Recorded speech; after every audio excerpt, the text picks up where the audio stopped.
listen, we got to focus on MLB with Craig right now, despite his Florida Gators staving off elimination yesterday in Omaha. We do that each and every day. It's time for another edition of the Daily Bases.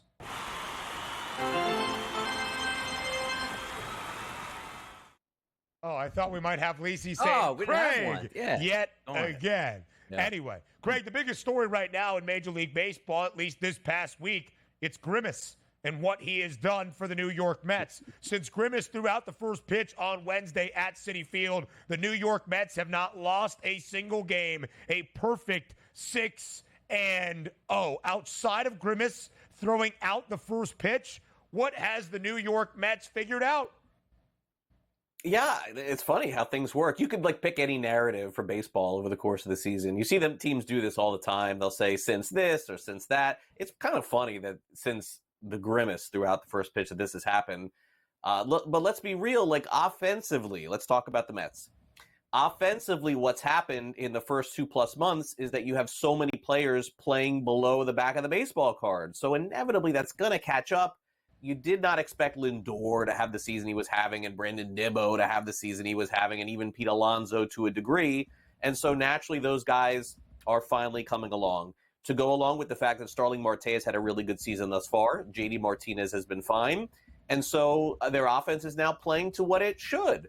Now, Mets fans will, obviously be negative because that's just the state of New York, is find a way to look at the negative as opposed to the positive. And if Edwin Diaz had been better at the start of the season, what would their record be, et cetera? It's not the way baseball works. Your record is what it is. The Mets right now are in prime position potentially to get to the postseason. And I think, guys, one of the more fascinating teams, if they're still in it, at the trade deadline. Because this was supposed to be a year where, the owner basically said, hey, we're going to take a little bit of a step back. Are you going to sell that to the fans on July 31st that we're not going to add players and not go for this thing? Stay tuned. Yeah, it's certainly what it means to Pete Alonso also in the offseason, how much money he's going to make, but particularly will he make that money in New York? A guy making a lot of money in the city of brotherly love returned back to the bases yesterday. That was Trey Turner. Couple base hits, nice play at shortstop. The Phillies thankful that he's back. A 300 hitter, Craig, back in the lineup for the Phils. Yeah, Phillies right now, let's just call it what it is. They're the class of the NL. Now that the Dodgers have lost Yamamoto and Mookie Betts for an extended period of time, you have to look at the Phillies until all things are healthy as the potential favorite right now in the National League. They're getting, as you mentioned, Turner back. It is June, so it's Kyle Schwarber month. He's hitting like crazy. Their pitching has been great. And, this is one of those seasons for a baseball team like the Phillies who haven't won the World Series in a long time. It is World Series or bust, I think, for them at this point. Once JT comes back and, naturally, and look, the Dodgers are going to get their guys back. The regular season doesn't really mean as much to them as it does to some other teams. But Phillies probably creeping up, I would say, on the favorites to win it all. The Phils, the best record in the National League, 48-24, 4 games better than that of L.A. We go from Philadelphia to Pittsburgh. Skenes Day, number 7, and Paul Skenes now is a perfect 4-0 with his record. Pittsburgh has won 6 of his 7 starts, and he's got a 2.29 ERA. Craig, how do you put Paul Skenes' debut in Major League Baseball into context historically? Very hard. He's been as good as anybody we've seen. So, really, Strasburg is the one that keeps coming to mind. It's the best comp to use. I think it's the fairest comp to use, too. He's been, as good as advertised. I think the only thing left to decide at this point, as we're creeping closer, is baseball going to put him in the All-Star game? It's really a good question. I think it's fair to say at this point he would add more viewers. I think more people would be interested in seeing him pitch. And can you put a guy in after making only 8 or 9 starts? Historically, the answer is no, but I really hope that baseball thinks about this thing because he would be a reason to watch the game. And, right now the home run derby has far surpassed interest levels as far as the game is concerned, but I think that this would be a nice little boost if they were able to figure that out. 50 wins for the New York Yankees, the most in all of Major League Baseball. But yesterday, some bad injury news, despite Garrett Cole making his return and season debut on Wednesday. Anthony Rizzo is going to miss about 4 to 6 weeks with a fractured arm. Craig, how significant is this for the Bronx Bombers? I mean, he wasn't really playing great to begin with. So, look, it's a loss because he's an everyday player, but you can see those numbers there. I mean, that's not a Yankee player that's going to play in the postseason, sorry to say. So I know yesterday they announced that some moves are going to be made as far as, I guess, LeMahieu playing first. Cabrera, I guess, will play third. But I would expect the Yankees to make a minor move now and then potentially add somebody better and upgrade at first base if they can. That's not to say that Rizzo can't get better. It's just, it's been a really tough first half for him. That's how you go all around the bases. First, second, third, and make it our way through home. Craig Mish, we'll see you on Newswire at 11 a.m. Eastern Time or on the early line next. What a midweek series we have starting today in the Bronx between the two best teams in the American League East, the two best teams in the American League overall. It's the Baltimore Orioles visiting the New York Yankees. Game number 1 on this Tuesday night. It's going to be a hot one up in the Bronx. Total is 9 at Yankee Stadium. The Yanks with Nestor Cortez on the bump, a minus 152 home favorite. A huge series this week, DRS, between the Yankees and the O's. A game and a half separates New York at the top of the American League East in front of Baltimore. And by the way, you're taking a look at this game, not the best pitchers on the mound for this one in this Titanic matchup. But if we do break down the pitchers, Albert Suarez, since May 1st, about 6 weeks here, his xFIP minus is over 100, where Nestor Cortez is right at 100, which is average. Now, let's take a look at how these lineups have been dealing with a certain type of pitcher, meaning righty or lefty, over the past month. Suarez coming into this game with a 160 ISO and a 325 weighted on base percentage to lefties, which means he's struggling just a bit there. Right-handed batters is a different story, but this Yankees lineup has been very good against right-handed pitching over the past 30 days. Soto, Judge, Verdugo, Stanton, and Torres all above average ISO power numbers and weighted on base percentages. Now let's flip it over to Baltimore side, because Nestor Cortez hasn't been great over the past 30 days. He's been serviceable. The one thing we know as a left-handed pitcher, typically, Ben, you're going to get left-handed batters out. He's done it on the season and particularly over the past 60 days. The issue here is the right-handed batters. Over the past 30 days, a 232 ISO and a 362 weighted on base percentage. You know you're going to get a lot of right-handed power hitters in that lineup for the Orioles. However, over the past month, a lot of these guys, 15 to 30 at-bats here. Adley Rutschman and Jorge Mateo, the only two guys here with really above ISO power number metrics against left-handed pitching over the past month. So I do give a slight lean here towards the Yankees at home, and I think they're priced appropriately and should be the favorite. The two best teams in the American League, the two teams behind both the O's and the Yanks, lead their two respective divisions as well. Cleveland in the American League Central, Seattle in the American League West. The M's continue to be the only team with a winning record in the AL West. They face off this week in Cleveland. The Guardians a home favorite today at minus 120 on the money line. Over under at 8.5. What do you like in the land? 85 degrees, wind blowing out to center field, so a good hitting day. Let's see what we have for Tristan McKenzie, because the one thing we know about him is he does like to give up fly balls here, and also his xFIP minus numbers over the past month and a half or so, they're still over 100. He has been pitching a little bit better than what he did at the start of the season, but still, right-handed batters can really get after him, Ben. A 469. It's almost unheard of. ISO power number and a weighted on base percentage of 525 to righties as a right-handed pitcher over the past 30 days. If we're taking a look at that lineup, chances to go deep, probably Tyler Locklear. You heard that name yet? Only 18 at-bats, but a 235 ISO and a 326 weighted on base percentage due up late in that order. Julio Rodriguez in the middle of that lineup. Average 169, 323 weighted on base percentage. This will be an interesting one to let it play out, because for me, McKenzie's always been the fadeable guy. So I'm going to stick with that game plan, and I'll take Seattle in this game against the Guardians. So right now, Cleveland has a 5-game lead atop the American League Central. Seattle, 9 games in front of both the Astros and the Rangers in the American League West. The Boston Red Sox, a team that Sneaky Donnie is starting to vibe with. Another win yesterday as a road underdog up in the 6 against the Blue Jays. Today, with Tanner Houck on the mound, the Red Sox the dog yesterday. With Houck on the bump, a slight road favorite. Will the Red Sox continue their winning ways? Yeah, by the way, roof will be open probably in Canada today. You don't have any chances really of any precipitation, about 82 degrees. So we should get a good hitting environment there tonight. But we have two good pitchers on the mound, particularly over the past 30 to 60 days. You take a look at Batson on the mound. Look at this, Ben, 129 batters he's faced over the past 30 days, an 0.17 ISO and a weighted on base percentage of 263 and a K percentage around 24%. That's really good. And obviously on the opposite side, you got Tanner Houck. He comes into this with an 0.57 ISO and a 210 weighted on base percentage over the past 30 days. They're two good-looking lineups, and you know me, my affinity now for that Boston Red Sox lineup that has guys like Duran and Valdez and Devers and Gonzalez and all the boys that they've been playing very well. But this game, to me, even though I like the lineups, I think the pitching matchups are going to hold out. Also, keep in mind, two of these teams fighting now for playoff positioning. I do think this game is going to go under the total despite having some pretty good hitting conditions. A couple of home runs yesterday to start things off in the first out of Tyler O'Neill and Rafi Devers. Tyler O'Neill had two long balls yesterday. Boston has won 3 straight games, the final 2 of their weekend set against the New York Yankees. The opener yesterday in Toronto. A Red Sox team that has really hovered around 500 for pretty much the entirety of this MLB season. Now 3 games above, 38 and 35. Boston has won 6 of its last 8.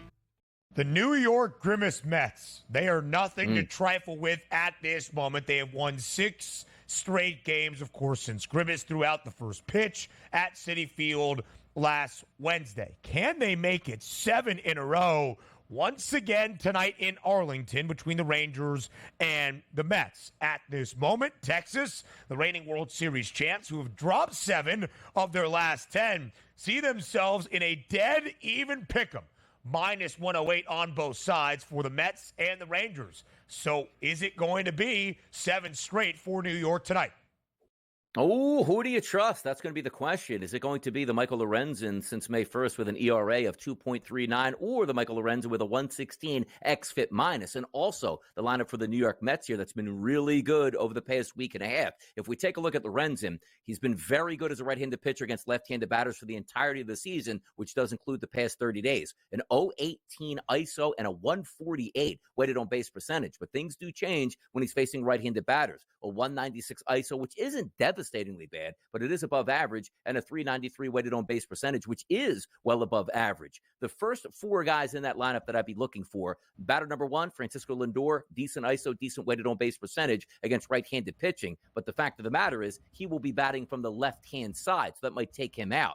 The other 3 guys that I like here, that's going to be JD Martinez, Pete Alonso, and Starling Marte. Expected to hit 3, 4, and 5 in that lineup. ISO power numbers 270, 242, and 222, respectively. I think they can get the best of them here. Sometimes you're just riding the hot hand. The Mets certainly are those hot batters with the 3 guys in that lineup. All RBI opportunities. I'm going to trust that xFIP minus number more than I do the ERA for Lorenzen. I think the Mets stay hot here.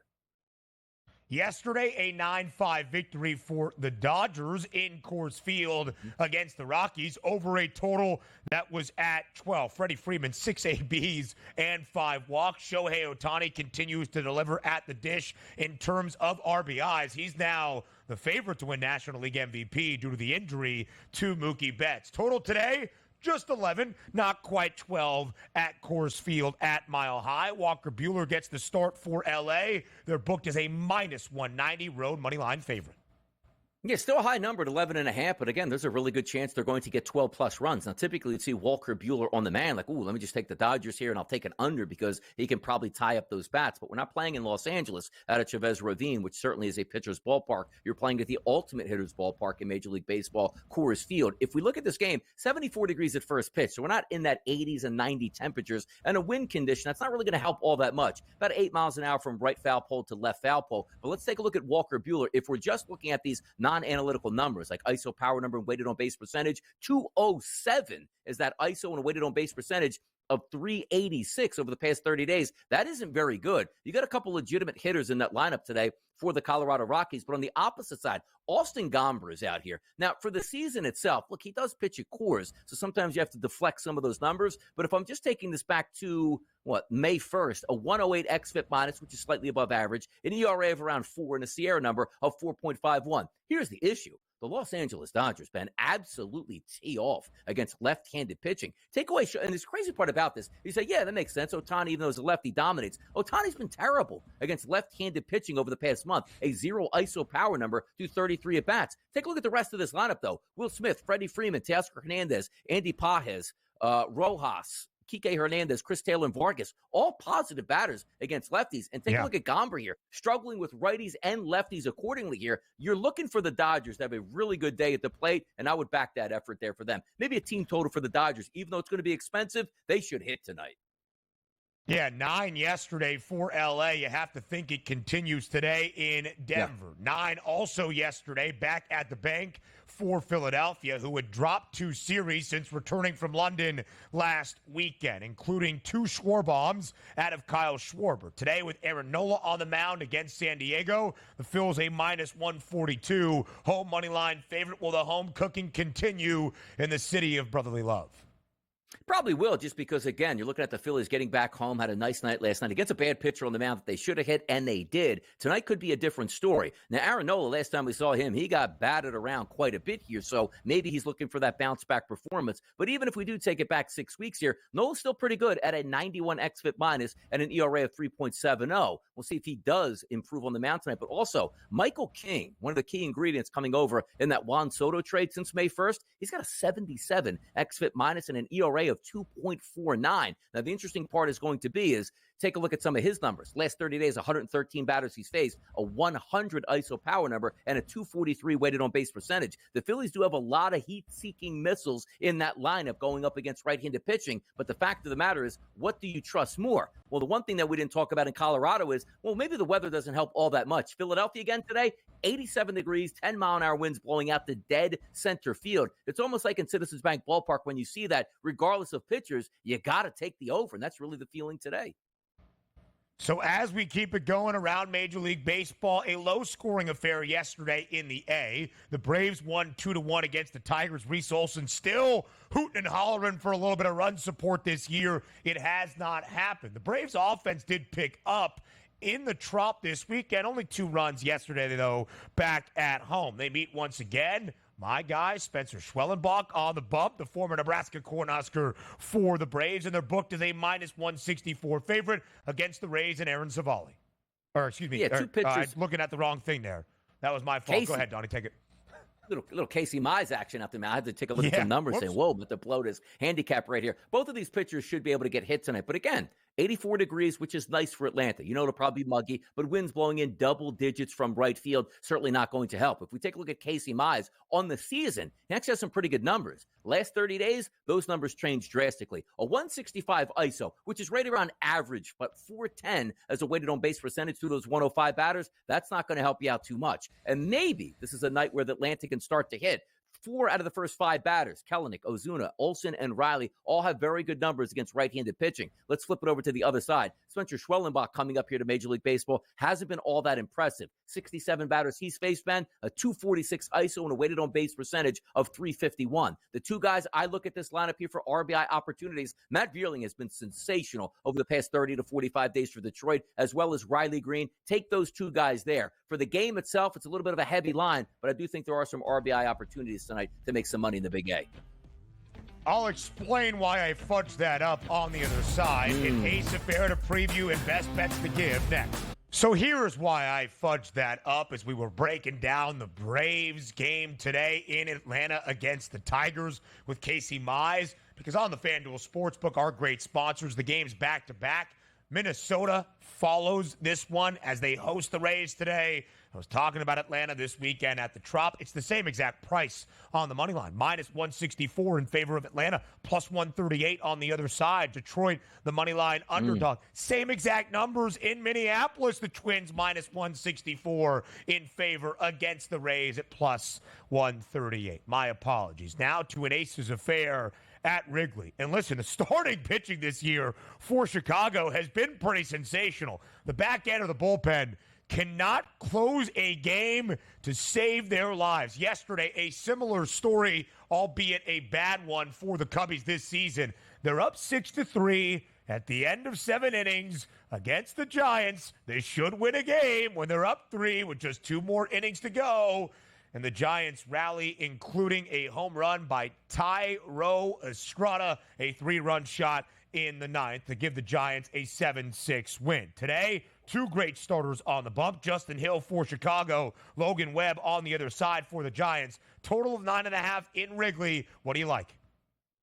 Yeah, Justin Steele on the mound going up against Logan Webb here to tee it up. But also, Ben, you know what the issue is going to be here? You got 2 really good pitchers, but look at this. 86-degree temperatures, 15-mile-an-hour winds blowing dead out to center field in Wrigley. This is going to be a tough matchup for those pitchers who have been dealing. And when I mean dealing, since May 1st, Ben, take a look at Logan Webb, a 74 xFIP minus, an ERA of 3.06. You take a look at Justin Steele, 96 xFIP minus, 3.35 ERA. So everything's working out in their favor. But again, you bring it up. The Chicago Cubs at the plate. And again, against right-handed pitchers, you still should have very good numbers. They don't over the past month.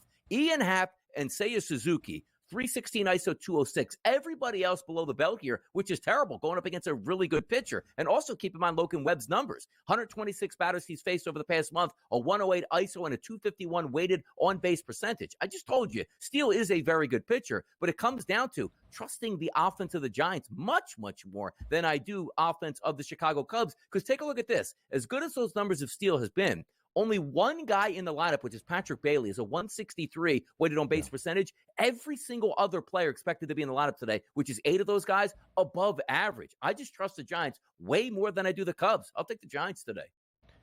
I mean, as you should for the entirety of the game. And that's been the case this year for the Cubbies, who have fallen 5 games below 500, 7-17 straight up since May 21st. So there's a ton of Major League Baseball on this Tuesday card. There's some more baseball in Omaha. Elimination on the line today in 2 games in the Big O in the men's CWS. So before we say farewell and goodbye, it's time for a best bet on this Tuesday. It is time for Bye, Bye, Bye.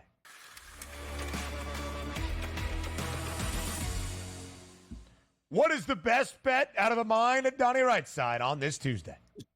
Yeah, struck out yesterday Marcus Semien. I thought he'd get 2+ bases here in a decent matchup against Peterson yesterday. Went up in flames. But, I'm going to go right back to that same game. But we're going to switch teams, going from the Rangers over to the New York Mets. I told you there's a couple guys in the middle of that lineup that make a lot of sense. I'm going to take JD Martinez to record an RBI. I do think players will be on base by the time he gets up. It's a plus 135 price today from the FanDuel Sportsbook. So we'll flip it back. Rangers yesterday came up lame. 20+ hits for the Mets. I'm not saying they get 20+ hits today, but they should score at least a few runs, and JD Martinez will be a big part of that. Plus 135 for an RBI shot for JD.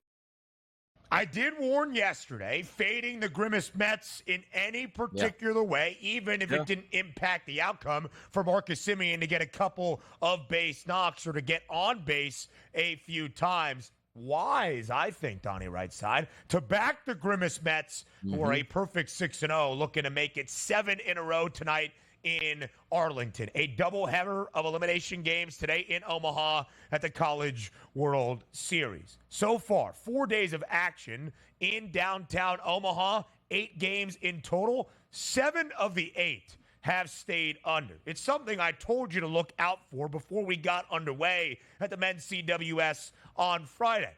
Too many unders, though. At a certain point, it's hot, it's humid in Omaha, Nebraska. The bats are going to light up. First elimination game of the day, Florida State and North Carolina. Total 10.5. The under has the juice at minus 132. I'm fading my own brain. We go over 10.5 runs for some offense expected between the Heels and the Knolls. He's Donnie Rightside. I am Ben Stevens. We will see you tomorrow, 8 a.m. Eastern Time, live right here on the Grid.